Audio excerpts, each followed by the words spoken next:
the state finals for the first time ever last year in the program. So you started feeling that momentum as it went along, and it's carried over into this year. This year's been one that's been kind of marked on the calendar by a lot of people as the year that they would finally break through, and now they're here in the state championship game again, second straight year in a row, and looking to claim the trophy tomorrow night. And it's been a great week for me. I've been there for Fort Dodge both Tuesday night and last night, and they have played tremendous. I thought Tuesday night they executed at a really high level, pitching, defense, putting bunts down, doing what they had to do Tuesday night, and then just kind of with a precision like a surgeon's precision to tie it all together here. They kind of carved up Bettendorf for a 7-0 win there. And then last night against Waukee, they come out really strong. I mean, the energy at Harlan Rogers and the Dodger fans, it was crazy, man. Like, that's what I'm talking about. You don't get that opportunity. It's special. You don't get that all the time. And it was a crazy energy last night. Dodgers come out, they fed off the energy, come out strong, and Jalen Adams led things off with a home run last night to go at 1-0. How old is that girl? Jalen is a junior. I thought she had another year left. Yeah, she's got another year left, so look out. Because look out, man. Hey, I tell you what, coaches around the state are going to be sending her a graduation present by the end of next season. Oh, no doubt. They're ready to see her go on to college and get out of the way. They're going to take her to tea, you bet. But Jalen hit a home run to start it, and then the Dodgers got 2 runners on for TK Doster, who hit a ball last night, Mike, in the right center field. I don't know if that ball's landed yet. She clobbered that ball. I mean, I don't think I've seen any of them hit a further home run in the now 3 seasons I've been working with them. That one was amazing. She clobbered the ball without a doubt. She hit it. You know how they put the temporary bleachers behind the fence in the outfield for state? Well, the set of bleachers in right center, she hit it well past the set of bleachers back there behind the fence. So she clobbered it, got up 4-0, all the energy, all the momentum going. Dodgers get 4 more in the second. Waukee finally kind of settled in, but by that time they had been shell shocked, and they settled in a little bit. And to their credit, they fought back and they made adjustments, and they ended up getting 3 in the game, 1 I believe in the third, and then 2 in the fifth. But that was as much as they would get. And you just kind of felt like once the Dodgers got up 4 or 5-0, you felt like they had the game, because when you got Jalen Adams, even when she's not, because Jalen's so spectacular that when she's human, we don't see it very often. So when she has a human-like performance, it's a little bit we're spoiled by how great she is any other time. She had a no-hitter on Tuesday night. She did. And then she turns around last night, and she was good last night, but she was human last night. Well, I don't know how she does it anyway. I don't either. Even at that very young age, I couldn't have done that when I was 17 years old. Here's the thing that I told her earlier in the season. Every time I think I've seen her very best, she does something else that's better than that. And I told her, at this point, I think you're doing it just to spite me, because you think that I've seen. Are you making this about you, Rob? And this is all about you now? It was a joke there. Yeah, I know that. I know that. But we can't forget for a minute, you know this, that softball and baseball, and they're team sports, and she has a great supporting cast. Yeah. The defense was great behind her in the no-hitter on Tuesday night. They made several highlight plays. They made plays last night. They've not made an error. They've made 1 error, in 2 games, and that was a small one. And after that error, the same player that made that error made a highlight play right after that to kind of make up for it. So now that's big time ability when you start doing that. Yeah. Because I was watching the Cubs-Cardinals game last night. I don't know how it ended up. I got disgusted watching. But both teams look lackadaisical. They'd blow a play and shrug it off and blow it again the next time. Well, it's a 162-game season, too. I understand that, but these are men are making $5 million a year, and you ought to earn that money. And the Cubs and Cards, unfortunately, both of them seem like they're out of it already. I thought this is so embarrassing. All I got to do is pick a team to go all the way, and that's the kiss of death. I did it with the Suns, and I did it with the Cubs this year. Nevin and Randy come in every Friday, and we talk sports. Nevin's a big Cub fan, and I was talking with him about, I think the Cubs have got it in them to be in the World Series again this year. And frankly, I think I'm right. But they performed terribly. just terribly. They just suck. They can't get any hits. I mean, they got some high-paid hitters. They got Rizzo, they got Baez, not even to mention Chris Bryant. And they just sit there and go, yeah, there, that ball got right down by me there, didn't it? But I don't want to go that way. I can hash it out with those guys tomorrow. I really want to keep the focus on Fort Dodge Sports when you're here. And I appreciate what you're saying about those Fort Dodge girls. Yeah, and so they going to move on to the championship. I thought they played well last night. Waukee's a good team, and they really controlled that game from the open all the way through. Waukee had a couple of chances where they scored a couple of times and they threatened a couple more times, but that was about it. And you always feel like when you get about a 4 or 5 run lead watching Fort Dodge, you feel like they've got it, because when you get Jalen a 4 or 5 run cushion like that, she usually takes care of business from there. Mm-hmm. And you don't have to worry about it too much. And she's going to have a day of rest. Thank God. It's hard to pitch 2 days in a row like that. And I think that had something to do with a little bit last night after having that complete game no-hitter on Tuesday night. She'll have that day of rest today, and then she'll pitch tomorrow.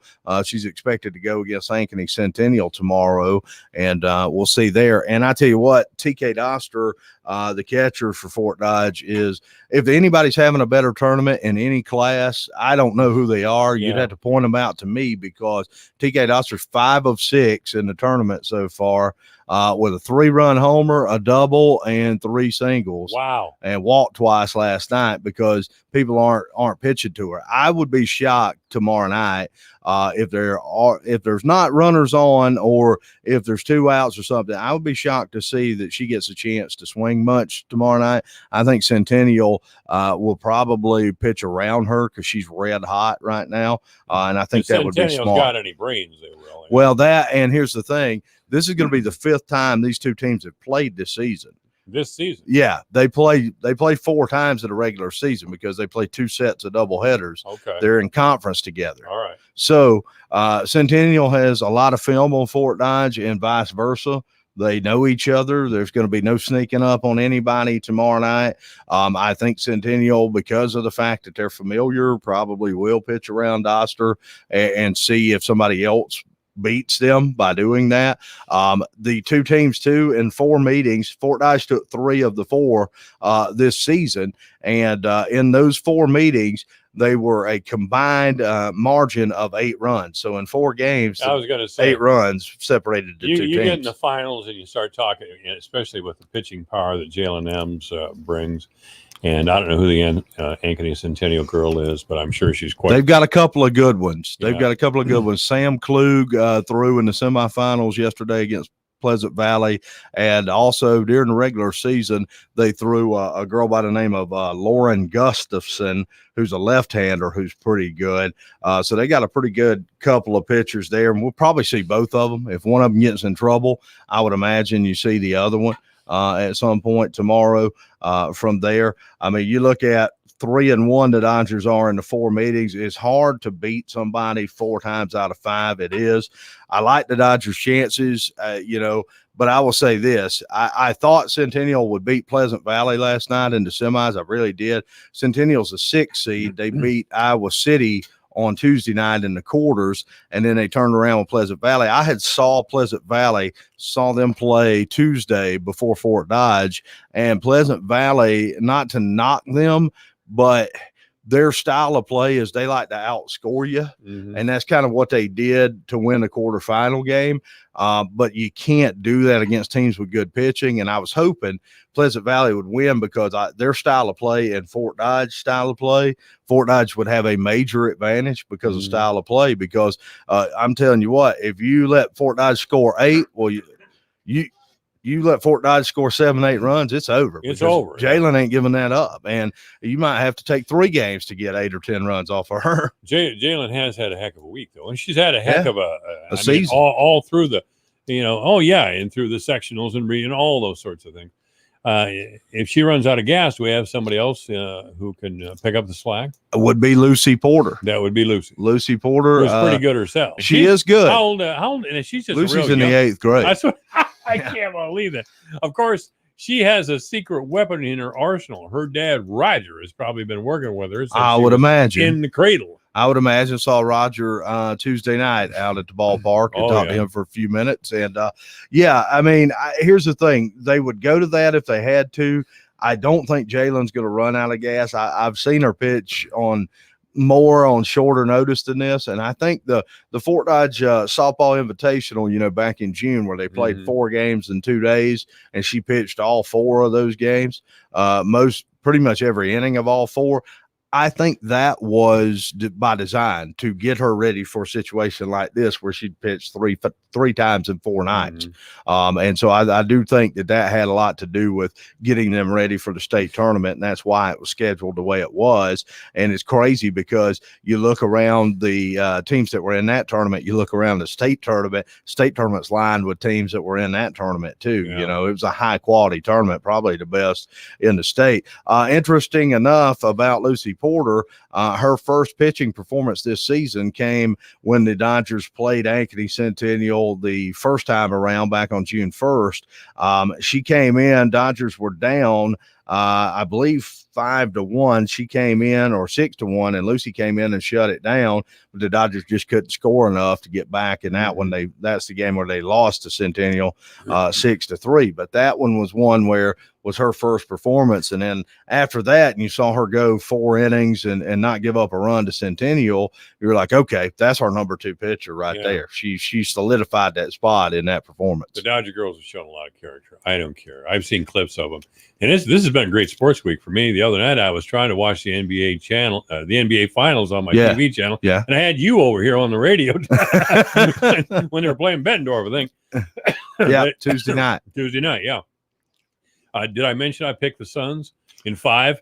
I thought the Suns were going to win in 6 myself, so I was wrong too. But you know who picked the Bucks to win, don't you? This is going to be terrible for me. Probably Nevin Mohawk. Nevin pulled he picked up Bucks. Yeah, I figured. It's going to be terrible to live with him tomorrow. I figured. I mean, I was kind of pulling for my guy Chris Paul. I'm a Chris Paul guy. He's from Carolina, so I like that guy, and I wanted to see him win a championship. He doesn't have one, so wanted to see him win a championship. But I like the Bucks. I like what they've done. I mean, I always appreciate teams that build through the NBA draft, and they've done that with Giannis and Chris Middleton, and some of the other guys they have on that team have been guys they drafted.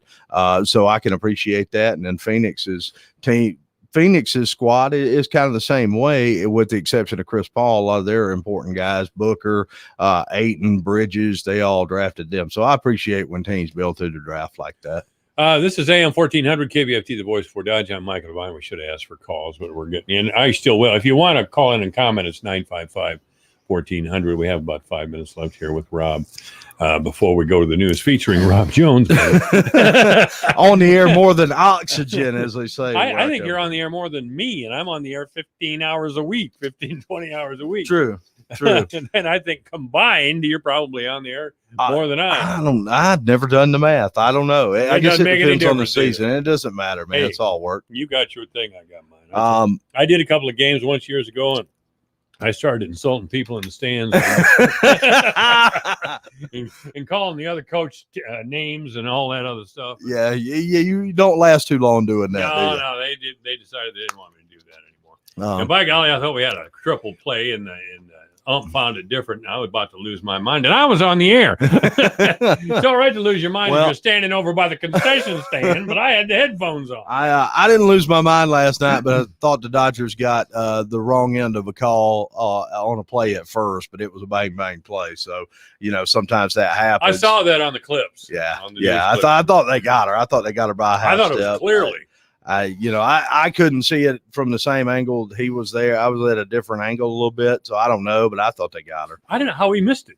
He was standing on the field side of first base. Yeah, how right does he blow that call? Yeah, I don't know.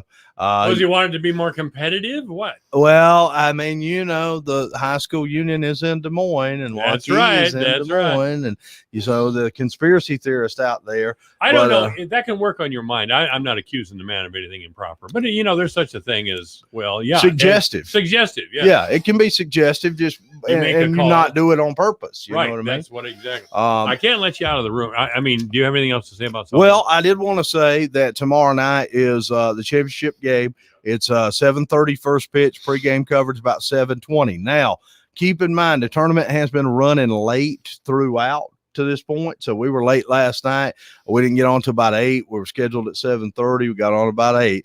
So if it's late, if you tune in to Sunday 99.7 tomorrow and we're not on the air at that time, it's because the tournament's late. So just bear with us and we'll be on as soon as we can, and we'll have it for you. But we're scheduled at 7:20 for pregame, 7:30 for first pitch tomorrow night on Sunday 99.7 and yourfortdodge.com. I also do want to mention before I get out of here, Mike, Newell Fonda playing for the 1A state championship game today. 5 o'clock for them. They are coached by a former Dodger player in Courtney Darrow. And so Newell Fonda is in the championship game taking on Lisbon. And it's a nice contrast between two teams. Newell Fonda is built on pitching and defense. They've given up just 3 runs in 2 games at state. Lisbon has scored 14 runs in their 2 games. So it's offense versus defense. And normally you take pitching and defense in the postseason over the offensive slugfest kind of teams. So we will see how that works out. I have said all year long since seeing Newell Fonda at the Fort Dodge tournament in June, I thought they were by far the clear-cut favorite to win that class, and I think they're going to do that today. Just don't want to get you out of the room. We have to give a shout out to Drake Ayala up in Fargo. He did it again. True. I mean, the big stories in sports, frankly, in the state of Iowa have been the Dodger softball team, first of all, and Drake Ayala. Yeah. I mean, and his little brother Drew also placed at the Fargo thing too. Yeah, man. I feel terrible. I haven't had him on the air since he's been in high school, not once, and I should have brought him in. I've had Bob Thompson in here, but I haven't paid much attention or the attention it deserves. Yeah, and I haven't been able to square up on it too much either because of everything going on with softball. Yeah. We've mentioned it. I've been working for Fort Dodge, but I worked for Williamsburg last night before the Fort Dodge game. I worked for Central Springs for our friends out of Mason City on Monday night. I've been busy there. Radio Iowa Sports. I've had content all over that, all week long with them, helping our guy Todd Kim out, their sports director. So I've been, kind of focused on state softball this week in pretty heavy way. So it's been one thing after the other at this point. All right. Rob Jones has been our guest. Keep up the excellent coverage out there, man. You're doing a hell of a job. Appreciate it, Mike. All right. Rob Jones has been our guest. David Osterberg's coming up. Michael Devine at AM 1400 KVFD. Listen to